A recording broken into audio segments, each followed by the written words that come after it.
Second उसकी types देख लेते हैं। तो इसकी टाइप्स दो हैं, प्राइमरी गाउट और सेकेंडरी गाउट।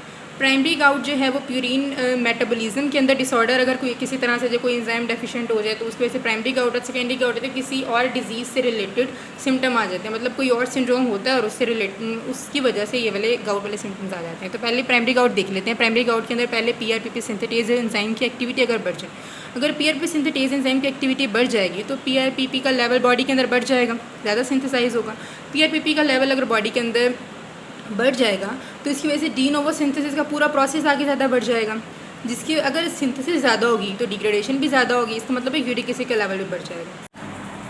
तो गाउट के अंदर हम देख रहे थे PRPP ग्लूटामाइल अमाइड ट्रांसफेरेज की अगर ओवर एक्टिविटी हो जाए उसकी वजह से भी जो है वो डी नोवो सिंथेसिस का पाथवे जो है वो बढ़ जाता है, क्योंकि वो PRPP को कन्वर्ट कराता है 5-फॉस्फोराइबोसाइलेमीन के अंदर और आगे इसी तरह से डी नोवो सिंथेसिस बढ़ जाती है। उसके बाद HGPRT की डेफिशिएंसी हमने सेल्वेज पाथवे के अंदर ये एंजाइम देखा था, हाइपोजेंथीन गवानिन फास्फोराइबोसाइल ट्रांसफेरेज, जो कि राइबोसाइलेशन करवाता था। PRPP एजिडोनो यूज़ होता था और ये राइबोसाइलेशन फास्फोराइबोसाइलेशन करवाता था हाइपोजेंथीन और गवानिन की, और उनको कन्वर्ट करा देता है न्यूक्लियोटाइड के अंदर। तो अगर ये एंजाइम डेफिशिएंट होगा तो PRPP यूज़ नहीं होगा, जिसकी वजह से ये क्या हो जाएगा, बढ़ जाएगा। इसके अलावा ग्लूकोज 6 फास्फेटेज डेफिशिएंसी जो है, जो कि हमने अभी थोड़ी देर पहले ही देखी थी कि जो वॉन गेरिक डिजीज़ के अंदर होता है, अगर ग्लूकोज 6 फास्फेट ज़्यादा, इसका मतलब है कि HMP शंट के थ्रू जो है वो भी ज़्यादा हो जाएगा। राइबोस 5 फास्फेट ज़्यादा तो डी नोवो सिंथेसिस ज़्यादा। उसके बाद ग्लूटाथायोन रिडक्टेज एंजाइम जो है ये NADPH जो है उसे NADH के अंदर कन्वर्ट कराता है। तो ग्लूटाथायोन रिडक्टेज की अगर एक्टिविटी बढ़ जाएगी, इसका मतलब है कि ये NADPH का लेवल ज़्यादा हो जाएगा। NADPH का लेवल ज़्यादा हो जाएगा, इसका मतलब है कि यूरिक एसिड को भी मोनोसोडियम यूरेट क्रिस्टल्स जो हैं उनको कन्वर्ट कराता है यूरिक एसिड के अंदर। तो जितना ज़्यादा यूरिक एसिड होगा उतना ज़्यादा गाउट हो जाएगा।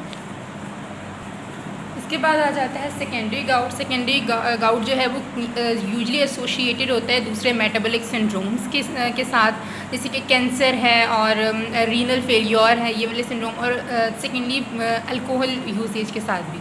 तो इसके अगर हम कॉजेज़ देखें तो कैंसर हो गया, ल्यूकीमिया, लिम्फोमा, तो ये जो सारी जैसे कि कैंसर है, कीमोथेरेपी है और सोरियासिस है, इन सब के अंदर सेल डेथ बढ़ जाती है। मतलब कैंसर के अंदर भी अगर सेल्स जो हैं वो ज़्यादा प्रोड्यूस होगी एबनॉर्मल, जैसे ल्यूकीमिया हो गया, इसके अंदर वाइट ब्लड सेल्स बहुत ज़्यादा एबनॉर्मल प्रोड्यूस होते हैं। तो जब सेल की डिग्रेडेशन होगी, अगर एबनॉर्मल प्रोड्यूस होगा तो उनकी डिग्रेडेशन भी होगी, तो उनकी डिग्रेडेशन होगी, इसकी वजह से जो उनके अंदर न्यूक्लियोटाइड होंगे वो डिग्रेड होंगे, इसकी वजह से यूरिक एसिड ज़्यादा बढ़ जाएगा। सोरियासिस जो है वो इसके अंदर भी स्किन की प्रॉब्लम होती है, स्किन जो है वो होना शुरू हो जाती है, ख़राब होना शुरू होती है, इसकी वजह से वो भी सेल लाइसिस होगी स्किन की, तो उसकी वजह से भी यूरिक एसिड का लेवल ज़्यादा बढ़ जाएगा। इसके बाद रीनल फेलियर, अगर रीनल फेलियर के अंदर यही होगा कि एक्सक्रीशन उसकी जो है वो कम हो जाएगी। तो इसका सिनेरियो अगर हम देखें गाउट के अंदर क्या हमें क्या सिम्टम नज़र आएंगे, इसके अंदर हमें ग्रेड 2 के अंदर बहुत ज़्यादा सवेयर पेन नज़र आएगा। अगर वहाँ सवेयर पेन हो ग्रेड 2 के अंदर, इसे हम कहते हैं पोडेग्रा गाउट, और रीनल स्टोन्स भी हमें साथ साथ इसके मिलते हैं। अब अगर इसकी मैनेजमेंट की बात करें तो पहले तो हमने इसे कंफर्म करना है कि इस पर्सन को गाउट ही है, तो इसको हम किस तरह से करेंगे, हम एस्पिरेशन करेंगे उसके साइनोवियल फ्लूइड की, उसको चेक करेंगे। उसके अंदर हम पोलराइज लाइट माइक्रोस्कोपी के थ्रू हम देखेंगे कि उसके अंदर मोनोसोडियम यूरेट क्रिस्टल्स, अगर मोनोसोडियम यूरेट क्रिस्टल्स होंगे, मतलब हमें वहाँ पे ऑरेंज और रेड टिंट नज़र आएगा इनकी वजह से, तो हम कहेंगे कि ये इस कंफर्म हो गया कि इसे गाउट ही है। और इसका ट्रीटमेंट अब इसका किस तरह से करेंगे, तो गाउट के ट्रीटमेंट के फिर 3 तरीके आ जाते हैं। या तो हम रीनल यूरिक एसिड सिक्रीशन को बढ़ा दें, या फिर हम यूरिक एसिड की सिंथेसिस को ही कम करा दें, या फिर हम सिर्फ पेन को कम करने के लिए एंटी इन्फ्लेमेटरी एजेंट्स यूज़ करें। तो पहला एंटी इन्फ्लेमेटरी एजेंट वाला देख लेते हैं। यहाँ पे जो है एक तो स्टीरॉयडल ड्रग है जो कि प्रेडनिसोन है, और दूसरा नॉन स्टीरॉयडल ड्रग जो एंडोमेथासिन के, बस नेम याद करने हैं, प्रेडनिसोन, एंडोमेथासिन जो है। अब ये पेन को किस तरह से कम करते हैं, यूरिक एसिड के लेवल को ये कम नहीं करते, सिर्फ ये पेन को कम करते हैं, इन्फ्लेमेशन को कम करते हैं, एंटी इन्फ्लेमेटरी हैं।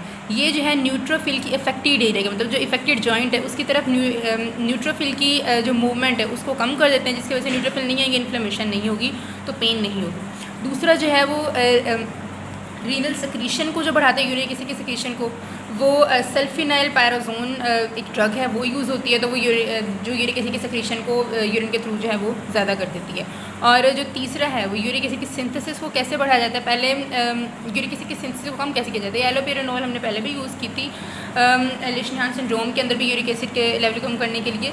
तो इसके अंदर कैसे है, ये 2 तरीक़ों से, जैसे पहले बताया था कि 2 तरीक़ों से ये काम करती है। पहले कम्पिटिटिव इनहिबिटर है, ये ऑक्सीप्यूरिनोल बना लेती है, जिसकी वजह से ये ज़ैंथीन ऑक्सीडेज का कम्पिटिटिव इनहिबिटर बन जाती है। दूसरा ये कि ज़ैंथीन ऑक्सीडेज से खुद साख्ता जो है कन्वर्ट कर देता है एलोज़ैंथीन के अंदर, और एलोज़ैंथीन जो है मोर पावरफुल इनहिबिटर है ज़ैंथीन ऑक्सीडेज का। और सेकंड जो है फेबॉक्सटेट है, जो कि नॉन प्यूरिन इनहिबिटर है ज़ैंथीन ऑक्सीडेज का।